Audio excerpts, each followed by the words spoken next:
Can't get enough. Busy. Mana driller kwa wapi by the way? Bana jo bana ati alistrike pia ya stream.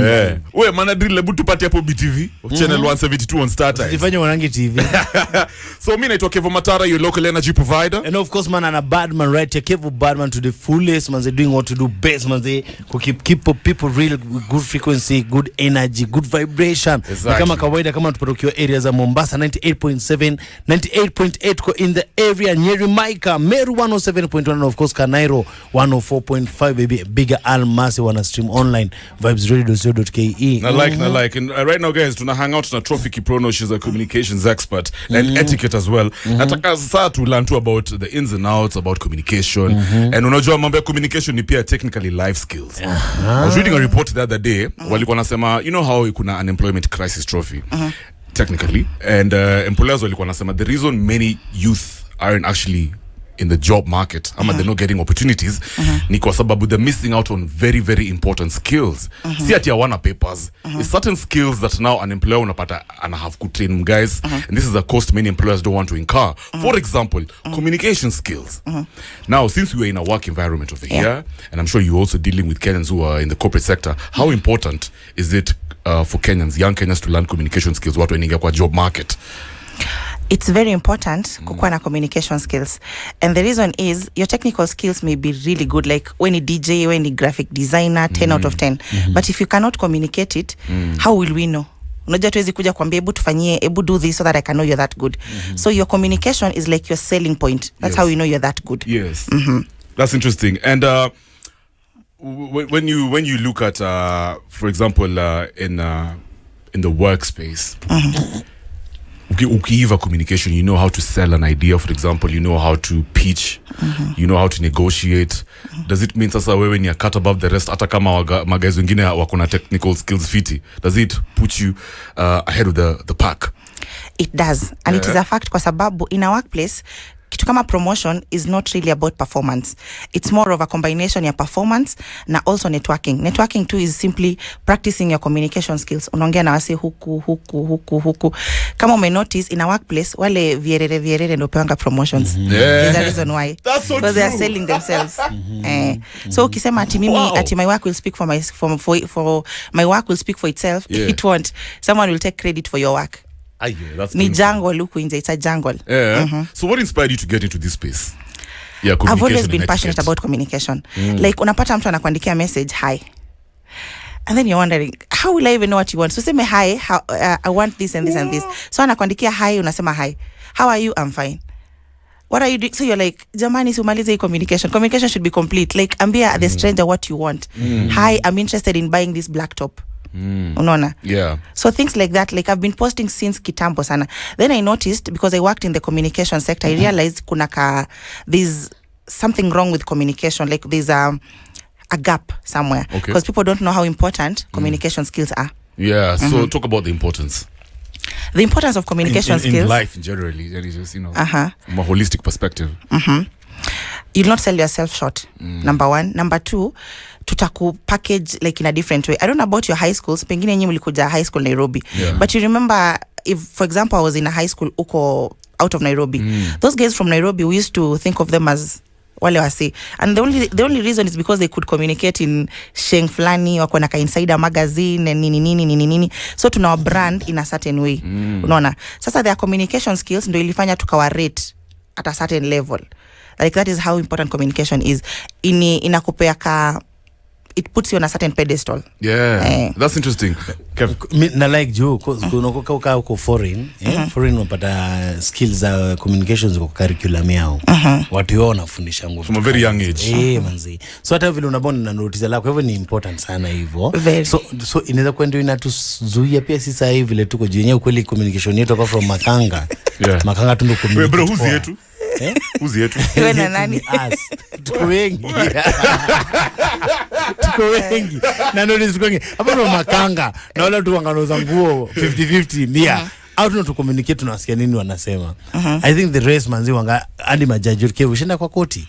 Usikie utabidi usikize judge yani hata hausikii nini anasema. Ruling ni. Yona, can you please speak louder? Hadi ukimwambia kuongeze kifungu. So do you think inachangia inafakurudishwa kama curriculum pia watu wetu waanze kufundishwa mapema as an early age? Inafa. And unajua communication is not about speaking in English. English tu ni language. Okay. Communication is venye unaongelesha mtu. Are you courteous? Tuko na kitu tunaitanga the 7 C's of communication. Are you courteous? Unapanda gari, makanga anakuongelesha like they're doing you a favor. Unaona? Sasa yeye hiyo ni communication skills. Yeye anafikiria communication skills ni kuongea in English. Si kuongea in English. Talk about the 7 C's. The must 7 C's. Yes, we call them 7 C's. Please expound them for us. We call them the 7 C's of communication because they start with C. So communication has to be complete. Like andika kila kitu unataka. Communication has to be courteous, be very polite. Communication it has to be concrete. Like ikuwe na the necessary details, isikuwe vague, na isikuwe na too much like unnecessary information. Hizo extras. Hiyo extras like mtu anashindwa where do I come in, like ukiandikia mtu email kwa subject line it should contain unaandika email about what, like application for the job of a communication officer. Unaona, usiandike please find attached what unaona what. That's interesting. Na mtu ataona ni kama you are rude, but you're not rude. It's just that people don't have time to sift. For example, you're applying for a job. Yeah. Like a million applications. Alafu umeandika, please find attached my CVs. Who are you? Yeah. And then hapo kwa CV, hata hujaweka jina yako, Trophy Kiprono CV, umeandika my CV. So people are like, who is this? So okay, I continue with the C's, I guess. Yeah. So you've mentioned it has to be complete. Yes. It has to be courteous. It has to be concrete. We have also concise, straight to the point. Lazima iendange straight to the point. Yeah. It has to be correct. Usikuwa una post kitu ati rest in peace someone hata uje confirm. Unaona? Hata isikuwe na grammatical errors, because unaweza andika something and it's so good lakini iko na one grammatical error. Pengine umeandika curriculum vitamin instead of vita. Okay, so like it will make you look sloppy. Is it true that imambo you know how we usually type on our phones that WhatsApp, social media rakaraka, make it short? Is it true that it may affect our verbal communication skills? Yeah, it has. In what way? Because tuseme like these things are not universal. For example, the word tutumia abbreviation kama LOL, sindio? Like for you, what do you think LOL is? Mtu akiandika lol inamaanisha ndafikiria lollipop. No, laughing out loud. Laughing out loud. Yeah. But in other countries it's lots of love. So unapata mtu amepost ati their father died, alafu mtu anasema I'm so sorry LOL. Sasa wewe unajua unainterpret kama laughing out loud, na yeye anasema lots of love. So afadhali uandike in full ndo avoid your misinterpretation. Isn't communication evolving though? Because ukiangalia social media, it's here with us. We're dealing with the new generation of people who clearly wametwist sasa wanachora emoji. You know, wame come up with a new way of communication, I guess. I guess. Hata ukicheki marketers, if you see billboards, marketers are also kind of changing how they approach this thing for communication. Sa wameanza kutumia hizo ma LOL, some sheng OMG. So should we say that mambo ya sheng, you know, I guess it's the new normal. Like maybe we need to also learn sheng. Yeah, I think we need to. Ni venye sasa unajua sheng ina change, na like leo syllabus inachekesha, unasikia tena like sijui ngiri imekuwa something else. So haina hiyo uniformity. Kidogo unasikia new word. But in life change is constant. Hakuna kitu inabaki the same. So tasema pia jina salon ilianza ikiwa double O, siku hizi ni O. Salon kana salon. Kitabu kwa ni salon ni double O, siku hizi ni O. Yeah, pronunciation. Inaenda kichange. But me like vile unasema lazima ianze kwa watu wakiwa wadonyi. But so far ni mali wewe umekaa. Mshajaribu kutuma vitu kama hizo kwa ma MPs wajaribu kuzipush. History ujuzi wa wazazi wameambiwa wa suggest CBC wangetaka watoto nini iongezewe. Wewe mali umekaa, kuna group ile mko nao mlijaribu kitu kama hiyo. Skills ziongezewe, communication nini. Yeah, we do have a company inaitwa the Brand Experts Kenya, kwenye tuna train people on public speaking, communication skills. Yeah, because a lot of people don't know communication skills. Someone is very senior lakini hajui how to be courteous. Unaona, communication skills tu ni practice something we call emotional intelligence, and then formal English in a workplace, like be courteous. Unaona, watu wengi hawajui communication skills. Like unaona mtu anakuandikia email anasema we have a meeting tomorrow at 6. Mimi nikiona hiyo email kesho, si tomorrow yangu ni hiyo tomorrow ingine. So you have to be specific, like tomorrow Wednesday 26th of October 2023. Yeah, It has to be complete. Ndio right. nauliza mlijaribu kwa hiyo group hiyo mlijaribu Yes. kuambia the government of the day and like hiyo CBC ro nini pia jaribini communication skill iongezwe kwa CBC. And what we do is tunapostingi online, like we give our suggestions because atujui nani anaweza ona kwa CBC. Atujaipata hiyo platform. Ilikuwa okay. Atujaipata hiyo But opportunity. ilikuwa kila mtu arushe mambo yake hapo hivi, but it's nice. Yeah, Trophy, let me ask you. Yes. When you look, because I know you have a very, very engaging audience. You post content to do with etiquette, communication skills, life skills in general. And you may like vile una engage na audience yako. From your assessment now, Kenya up even online, yeah, we can even bring it down to gender, yeah. Who do you think are better communicators? Is it guys or chicks in Kenya? That's a good The one. reason I'm asking. Women have always been good communicators. Shida tu thought ni so. we are emotional communicators. Like we are so emotional in our communication. But tunatoa feelings yetu yote. Is it could it be could it be that's the reason why now we're seeing many women are rising through the ranks in corporate Kenya because they're very good communicators? Yes, could be. Unaona, men mostly are rigid. Hawataki kuchange their mindset. So women naturally are good communicators. It's why ukikosana naye anakuandikia paragraphs and paragraphs and paragraphs. The government It's in our DNA. Yeah. And at Kenyans wanakuanga excited sana kulearn etiquette, communication skills. Do they actually want to improve in their, in their being, I guess? Watu Kuna wale wanataka better like versions of themselves. Kuna wale like, alafu kuna wale wanasema sijui this is colonial, kwanza ya colonialism, sijui want us to be like wazungu, sijui nini. And na hii ni kitu tunasema as a recommendation. Hakuna mtu anakulazimisha these things. It will help you. It's a recommendation. Yeah. Pick whatever works for you, whatever doesn't wachana. Yeah. Ukiangalia kwa communication ni gani wange inaingia watu zaidi? Ni mother tongue ama ni hizi language zingine tunapata? Yeah, that's a good one. What's more natural for ni gani Kenyans? inaingia mtu ana hii na bakia Vernacular Kitume na ama vernacular. English or Swahili? I think watu wengi wanapenda Kiswahili as compared to English. Or English, a lot of people wana find English complicated kidogo. And ina depend sasa, wale wenye wali grow up Nairobi, English for them is easy. Watu wa mashinani kama sisi it ni hard kidogo. You're from mashinani. Ukisema mashinani sasa unajua mashinani, what do you mean mashinani? Mashinani unamaanisha sasa ocha ama unamaanisha tu ground, Like watu wenye wako grow up Nairobi, like I grew up in a place called Moiben, hiyo kwa Singishu County. Yeah. And you're very well articulated, man. Unajua yani narrative yase ina wasofu kidangachi. It's only Nairobians who are very, very well expressive. Good communicators. But in other parts of the country, we have Like people Kiprono. who are very good. From Wasingishu. Even I'm from Kisumu. And I think I sound just as good. Let me ask you, our education system. Yes. 844. Unadhani ilikuwa inatufundisha communication skills fiti? Apana. In fact, I always wanted to be a teacher. If I'm really honest, I always wanted to be a teacher because I wanted to change the whole education system. Education system yetu inapima tu your cramming power. Unaona? So haikuwa inclusive. Mwalimu anafanya subject ni rahisi, ndo unajua kazi ya gava ndo upate permanent. So hata uwezi uliza swali, ukiuliza swali class wewe unataka kukuwa mjuaji. So afadhali CBC tena kidogo. It's more inclusive. Yeah. Oh, so you think CBC inaweza improve hata our communication skills? Yeah. Alafu watu wa siku hizi wako more advanced. Mtoto ako 1 year anashika simu. Sisi tulikuwa tunacheza na matope those days. All right, guys, we're hanging out with the one and only Trophy Kiprono. She's a communication and etiquette expert. Anatufundisha hapa hivi my life skills and importantly how to communicate vizuri. Kama msee akona brains.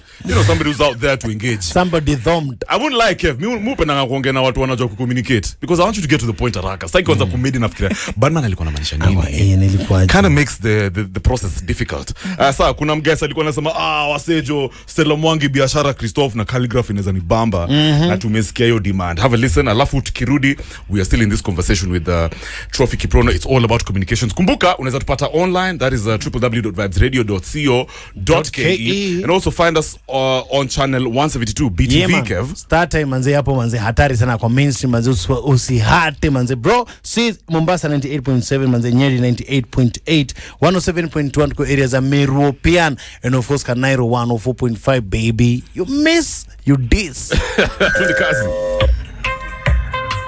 More vibes to keep you moving. This is the Modern Vibes on Vibes Radio. on 104.5 Vibes Radio. Big tune, Stella Mwangi, Christoph, and of course, Calligraph Jones. Right here on 104.5 Vibes Radio. Hashtag Morning Vibes. I'm your local energy provider, Otada the Beast. And of course, man, and a bad man right here, man. Say, in a building, in a the kweng. And I like kweng. In a the Oh, man. Yo kweng by dina manishanga nini? Crazy. I just hear people saying kweng. Ndani. Niko ndani kabisa. Buddha, communication skills. And speaking of communication skills, my guys, we're hanging out with the very amazing Trophy Kiprono. She's a communications and etiquette coach. Today we're talking about the unspoken skills, ama niseme rules of life. Na communication inakuanga important. Now in the next hour, tukiendelea na hii vibe tunakuongea about skills of life, rules of life. What does this really entail? Kiprono anaenda kutuambia. But unajua kitu, Trophy, I'm thinking about leaders. I'm thinking about certain politicians, for example, na impact wanakuwa nayo. Case in point, Raila Odinga. Rao maze, you know, our leaders generally wanakuanga very good communicators. Niko nabonga na lady friend of mine, she's a politician from Tanzania. Na akaniambia, Kev, Uhuru Muigai Kenyatta, brilliant speaker of English, the English language. Na hata Kiswahili yake ilikuanga fiti sana, right? And I don't know, Uhuru, they say he was a charming guy, charismatic, the perfect, I guess, speaker, if you can put it, if you put it in a different way. But ukiangalia mse kama Raila Odinga, some people say that he's not so clear with his words. It's hard to tell what he's saying. Anasemanga hiyo vitendawili but kitu yenye Rao anashinda ma speakers wengi sana ni impact. Anaweza sema and the crowd so if you look at it from a different angle, wasana zasema umse ameiva communication skills. What makes Raila, for example, and other leaders who are not so clear with the communication, powerful speakers bado? I mean, what's going on? I love that question kwa sababu we talk about it in our public speaking classes. Raila Odinga is one of the best public speakers out there, and I really hope that one day akiandika his biography like aseme tu, because followers wa Raila hata si followers and disciples. Like those guys they're not even paid by anyone, like they come. That is how Raila Odinga is impactful, and the reason is Raila Odinga akona kitu tunaitanga emotional appeal. Emotional appeal, unajua lazima ujue audience yako.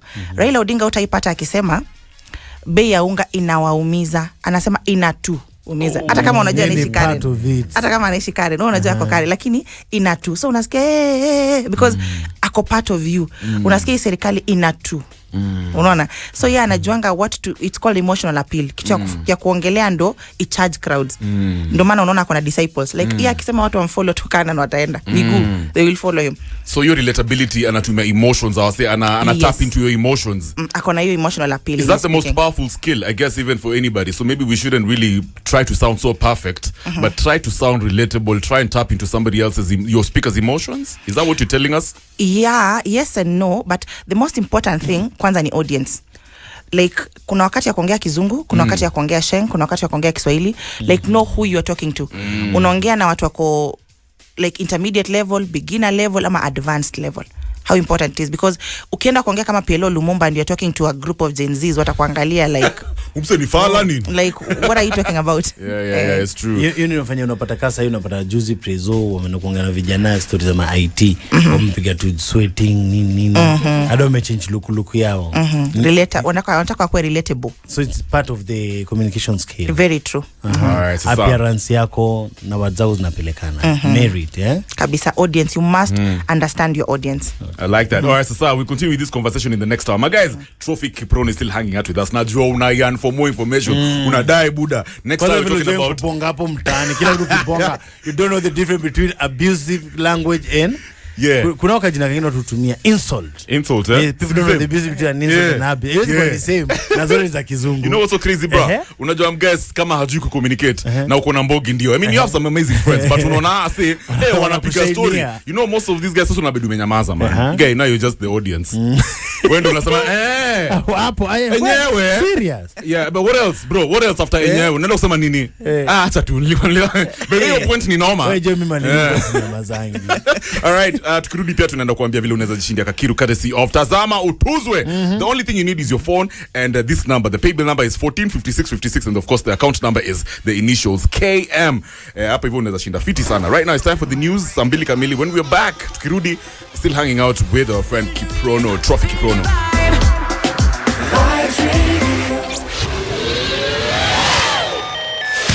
This This is the Modern Vibes on Vibes Radio. Happy holidays. It's about 12 minutes after 8. Karibu sana kwa the Morning Vibes show with your local energy provider Tada. And of course the cream at the top of the milk, Kevo Barman, bigger all the summer bunnies ambao wameingia manze. Are they from Washington Sierra? Karibuni sana guys. Manze tunajua pale airport vile kumekuwa. Yeah.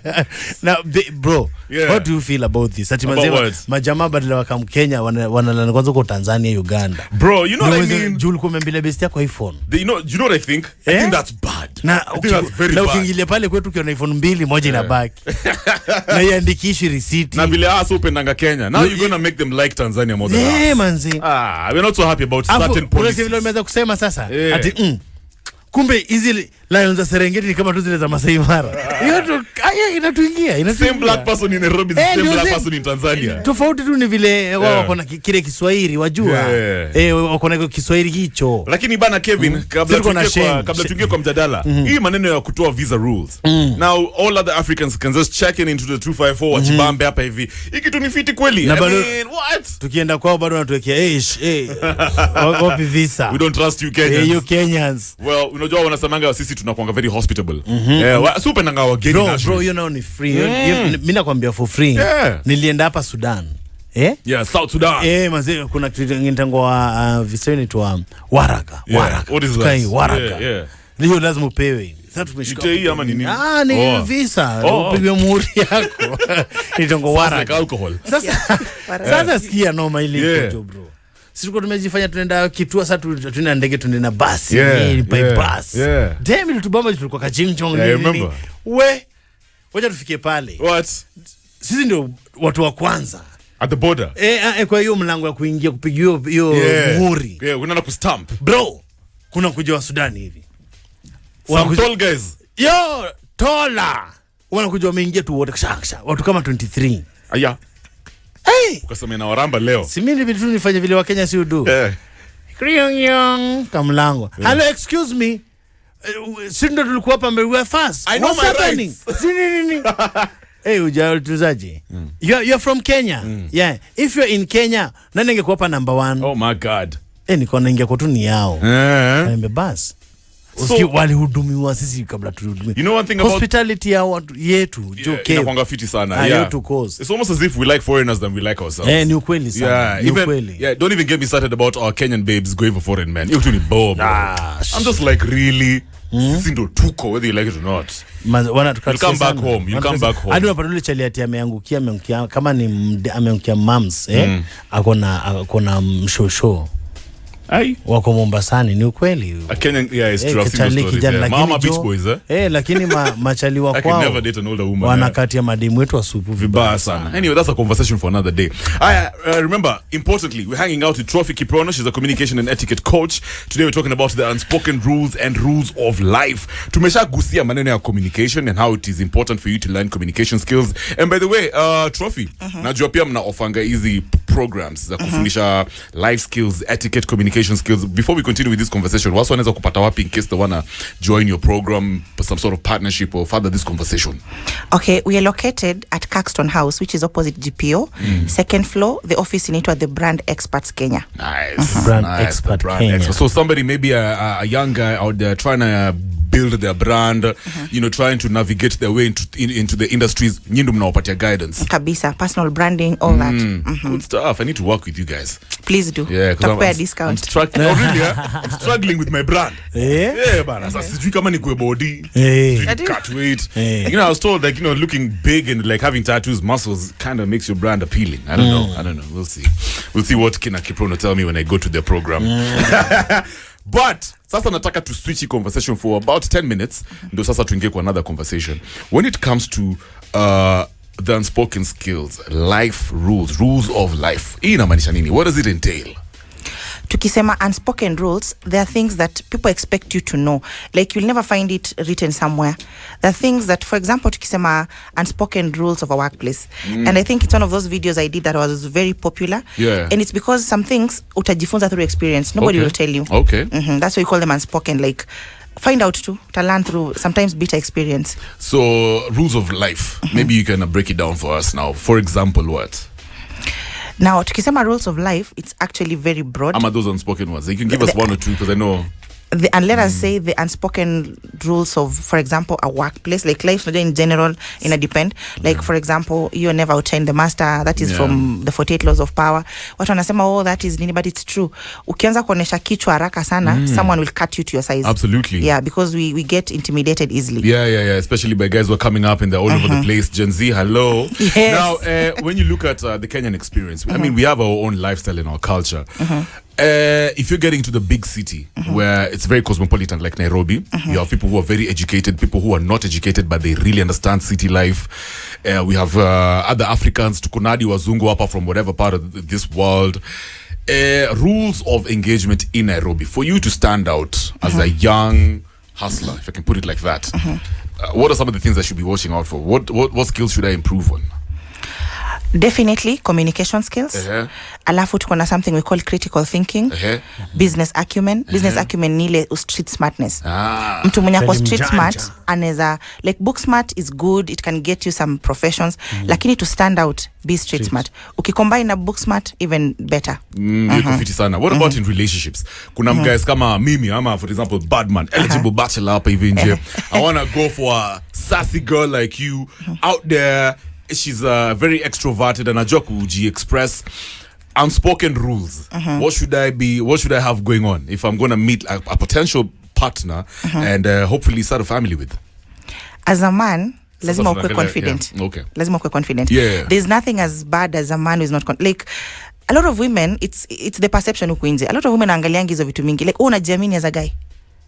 Because most of these corporate ladies huko juu, they're not actually taken as people think, because a lot of people fear approaching them. So huko hata ni rahisi kushinda huko chini. Really? Yeah, actually huko juu ndo rahisi kushinda huko chini. So I go, you had a feeling. Why don't you have a corporate boss? Who said that? Oh! I like that. Mwanaume ni kujiamini. So you're telling us high status women are actually easy to engage with and have a conversation with and approach and, sell yourself as a young man. Kabisa, because competition huko juu ni very limited, because watu wanaogopa. It's like, for example, saizi usikia Alliance High School, unaogopa, unaona sitapata nafasi ya mwanafunzi hiyo shule. But you can even approach the principal shangai, because nobody, si kila mtu anaenda huko. So as a guy, it's actually easy to land those top corporate women, but you must be confident. Hakuna kitu mbaya kama a man is not confident, because when you have a guy who's not confident, kila kitu inakani kama ni unamkosea, unasikia juu kuna masters ndo unaniongelesha hivyo. Unaona, so everything ni uchokozi. So you have to find a guy who is really confident in himself. That's interesting. So when you look at being interesting, I was saying in this day and age, for me to before I know you, sasa nijue your character, your personality, na judge pia your social media. Now social media has a lot of communication aspects to it. I guess kuna sasa the visual aspect, unaangalia vitu kama the videos, pictures, I can tell who Trophy is. But also sasa kuna the audio part of it. Maybe you're engaging, you're teaching your audience about something. I mean, you're just talking to your people, your friends, your fans. What's more important today, especially when you're talking about social media game? Is it how is it audio or video? Let me acha tu nianzie hapo hivyo. How I speak to my people, ama how my pictures look, how my videos, the coloring effects, etc. I'm supposed to be outdoors, because I know it's also an aspect of communication. How are you putting yourself out there? I would say videos. There's a reason why Instagram is popular. Like kila social media site iko na a particular audience and how you write.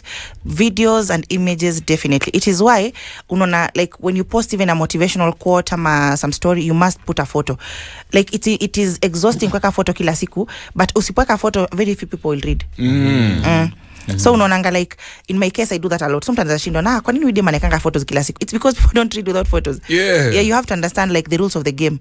Na ndio imefanya sasa unapata ma profile watu kipeleka ma prof zao mabayo kwa mahali tu picha ndani siku hizi, unlike kitambo ilikuwa ni maneno mengi. That's imechange pia. Kwa hiyo imechange. Kwanza unaona kitu kama Instagram. Instagram, a lot of videos, a lot of photos. Hata ma social media managers watakwambia wakipost on behalf of Vibes Radio, what they post on Instagram is not what they post on Facebook. Kila nini iko na audience yake. Si LinkedIn, si nini. But definitely videos and images, because hiyo ni kitu, ni hook. Mtu anaangalia, anaona photo alafu ndo asome baadaye. Rules of life. Should I take my social media seriously moving forward? The reason is kama sikujui in person, I will just judge you by what I see online. Okay. Unaona, sitasema ati hapana huyu jamaa anakuanga na roho safi and then naona huko nini kwa una post Yeah. oh women are this, oh sijui men are this, oh sijui simps sijui nini. Eh, Like there's no very problem negative. with like always una drag watu down. Mimi nitakujudge tu hivyo.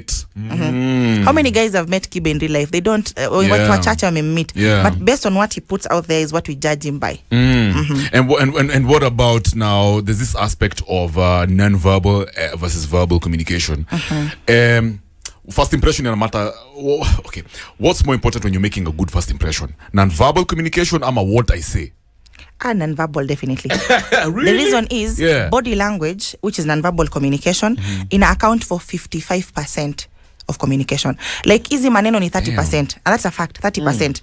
Venye ukiingia, like if you walk alafu unaangalia chini, I will just know when I'm shy. Hata utadanganywa uko kwa streets na zile simu za matope because unatembea na kauoga fulani. But if you walk confidently, mtu anakuogopa. Unaona? So non-verbal communication is very very important. Sasa hivi umenijaji hivi mimi niko wapi hapo? Very confident. His body language shows a confident individual. Like wewe nipende tu kama unanipenda kama utakiweka. And how would you judge him at which body? How can I say it? So how would you perceive him as overly confident? Ananza kubo. Sasa ina depend because number one thing about communication, lazima ujue how to be diplomatic, not honest. So unaona ukiniuliza swali kama hiyo, I have to watch my words because I can say something that ends up offend. Unaona. But generally speaking, for him, he's very confident.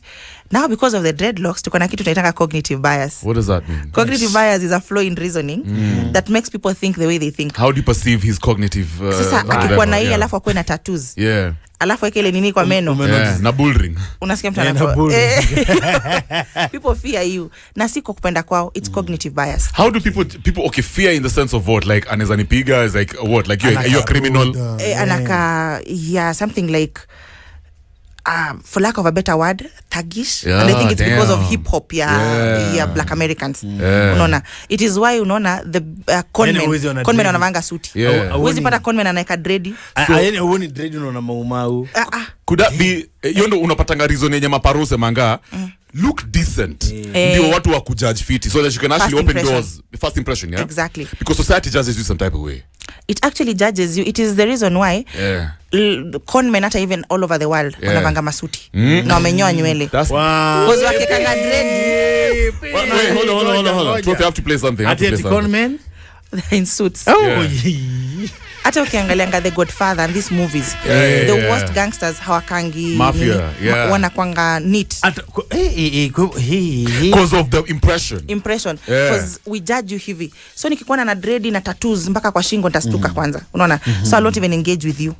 Unajua mu kwanga big sana. I'm a big believer in mental wealth and I'm doing everything necessary to have a good mental attitude, have a good mental just have a positive mental attitude.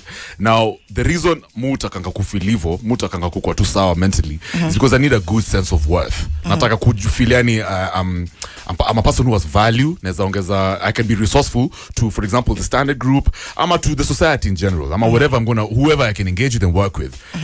Is it possible to be a good communicator with a horrible sense of worth? You don't believe in yourself, but you're a good communicator. Can people believe you when you, for example, say I can tell you have a good sense of worth. You have a high sense of worth. You believe in yourself. You have value to offer just by looking at you. Is it possible to be a good, powerful, impactful communicator, but deep down unafeel uko down? I don't think so. Like you can fake it until a point mpaka we mwenyewe utakuwa unasema some things and you shy off because una feel I'm ugly. I'm ugly. But always anza kuambia watu ati I want you guys to level up na wewe mwenyewe you're not able to level up. So you need to work on your self-development. Like you need to be confident. Kwanza kwa hiyo first impression that you've mentioned, you must be confident. That is not negotiable. You must be confident. Why is it that ukiangalia hii era mavijana wanasamanga we don't have a long attention span? When it comes to communication, unabonga na msee, but you can see they're losing interest. Anaanza kuangalia phone, anaangalia huko nje, even on social media there's an important article, hata kasi refu sana, ama even an important video, and now content creators are having to make their content very short. Why is it that we just don't have a solid and a long attention span compared to back in the day?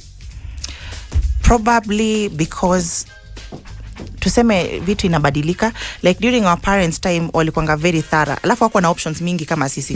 Sisi we have so many options, we have tuko na phone, tuko na nini, unaona, alafu we want to get straight to the point, unaona, alafu unaona na imbio Gen Z wanatupeleka like we just all over the place.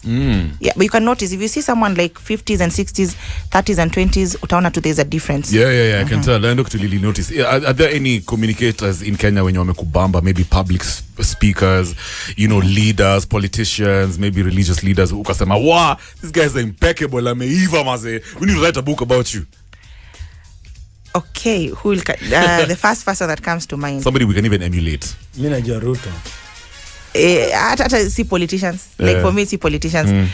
The boss lady herself. Who this? Caroline Mutoko. Yeah, Caroline is Caroline is an awesome communicator. You're very right. Caroline Mutoko she's actually a very good communicator. Someone else, anaitwa this lady.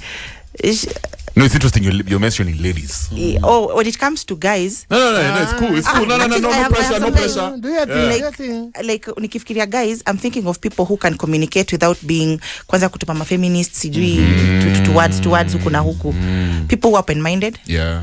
So I think Mwenesi Musalia. Wow, that's a good guy. That's a good communicator. Yeah, he's unaona tu mtu mstarabu. And then we have also. What about Jeff Koinange? Oh yes, Jeff Koinange. What do you think about his style, his communication style? Amejibrand. Unajua sasa unaona his voice and his signature walk, everything. Hiyo ni kujibrand. Okay. Unaona like for example Java, ukisikia Java unafikiria nini? Kahawa, yeah. Sasa hiyo ni branding. Ukisikia Jeff unasikia voice. Yeah. Ukisikia Oria Rogo Manduli unafikiria tule tunini wake, tunaendanga hivi. That is now having a signature look and like personal branding. Nenezeo kwa personal branding ndio mtu Kibe anafanya. Sasa unaona Kibe anajua algorithm za online. Kila mtu ako agreeable. People wanaogopanga sana touch on these topics that are not. So he's doing that purposely so that he stands out and it's working for him. What do you think about my communication skills? How do you rate them? They're good. Yeah, and I can like kuna ka accent, it's like you lived abroad kidogo. Yeah. I'm well educated. Why are you shy, bad man? Kujificha kwa mic. Why you reacting? Nimecheka tu story yako lakini isa. No, because unajua I'm excited kwa sababu lazima ni gauge from an expert. You know it's funny. Hata mimi nimeniambia niko. Yeah, I'm you're very confident. Trophy, let me tell you, I'm constantly trying to grow because niambia bad man, levels never end. Unaget, so I'm trying to learn and I'm very happy that tumekuja hapa hivi na niko sure my MVPs wamejifundisha vitu mob sana. And finally, I'm going to ask you two final questions. In terms of African countries, who are the best communicators? The best communicators, Nigerians. Really? Those guys stand out in ikwe music, ikwe nini. And communication is not about the language. It's about audience. Nigerians stand out in their dressing. Whenever their traditional dresses, Nigerians stand out with their singing. Alafu wanafollowiwa closely na South Africans. Hata ukiangalia South African movies, wanaongeanga in their language, like it's sophisticated but it's natural. Unaona? Alafu Kenya tuko mbali sana, tuko tu somewhere hapo. Na shenyetu. But kuna mtu alikuwa anasema Kenyans are very, especially my friend who stays in London. I want to say, Kev, when I talk to Kenyans, yeah, you guys sound so modern, sophisticated. You sound very educated. Yeah? Why do you think this is the case? I would say probably our accent. Unajua if you compare our accent na the South African accent, yetu ni more clear. Like if I say I'm going back, South Africa nasema I'm going back. So kitambo ufikirie useme hiyo ni nini hiyo? Unaona, like I think it's more of our the English we speak. Tuko na Kenyan accent but we are more clear as compared to other countries. Yeah. Have you worked with any famous Kenyan celebrities to improve on their brand and communication skills? I'm just curious. Yeah, we've worked with a couple of them, but just our confidentiality is part of the game. Course, so of course. we've worked with different people. Yeah, both like all social economic backgrounds. And final question, after to get off air, and I said I'm going to ask you on air. How to disagree without sounding abusive, insultive? How do you go about that communication? That is very important. Unaona, the whole point of communication is to know that we are all different in how we perceive the world. Disagree to mtu, like disagree with whatever amesema, not the person. Usianze kuita mtu majina. We disagree na chenye amesema.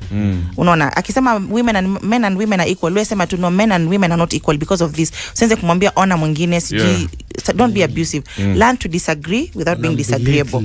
And then final there's a question over here from at Just Teddy. Alikuwa anasema, listening to the conversation and it makes me wonder, is using abbreviations in the workspace considered rude? For example, PFA, FYI, FYA. Then if somebody writes an email or on note paper and you opt to respond verbally, is that okay? Okay, in a workplace it's important to maintain formal communication, but kuna zile jargon that is just in a workplace, like nyinyi kama mko in the same level you can use, but kuna zile zenye ni common. For example, kusema FYI, unless ni mtu young ni nini atashangaa hiyo ni nini, unaona? So it's always important to know your audience. Ukitaka kutumia hiyo abbreviation, ask yourself, who am I talking to? Yeah, okay. So it depends on who you're talking to. Exactly. Yeah, and you have to be diplomatic. I remember you say that. Yeah, I like that. All right, so my guys, I've enjoyed this conversation. That is the one and only Trophy Kiprono, communication and etiquette coach. Once again, Trophy, tell them where they can find you, the company you work for, you're the one that you own, and of course, communication contact information. Contact information, sorry. All right, thank you so much. So we co-founded a company called the Brand Experts Kenya. We are located at Caxton House, that is on Standard Street, 2nd floor, the Brand Experts Kenya. You can also find us on www.brandexpertskenya.com, and also you can find me on Facebook as Trophy Kiprono, Instagram Trophy Kiprono, LinkedIn, TikTok, zote. Yeah. Good stuff. Asante sana Trophy Kiprono for hanging out with us. Thank you so much. You've added a lot of value in our conversation and our narrative. And nikushua pia mavijana huko nje gain a lot of knowledge. Gain fiti sana. Thanks. Enjoy the rest of your day. You too. Thank you so much. All right. So that's Kirudi, my guys. Big conversation we're about to have. Do you support the president's visa-free Kenya idea? Yeah, tunasikia Waafrika wengi watakuwa nakuja hapa hivi visa-free, you know, open gates policy. Just come here, do your business, marry our men and our women. You know, just enjoy your time. Enjoy your time. Una support hii idea? Bora wachedo yako huku. 0719012700 tutaongea maneno in a bit. Right now I can see it's 8:30. Good morning.